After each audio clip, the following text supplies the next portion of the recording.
Offer letters can be written from within the system or imported as a template. Once you are happy with the content of the offer, add your digital signature and click Send and Save. The applicant will now receive an email informing them an offer has been made.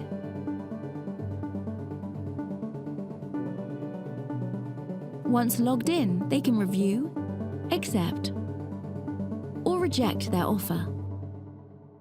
If rejected, they will be prompted to give a reason. This helps employers decide if a new offer should be made, or which other factors may be impeding the recruitment process. Accepted offers will automatically trigger references to be requested and move applicants to final checks.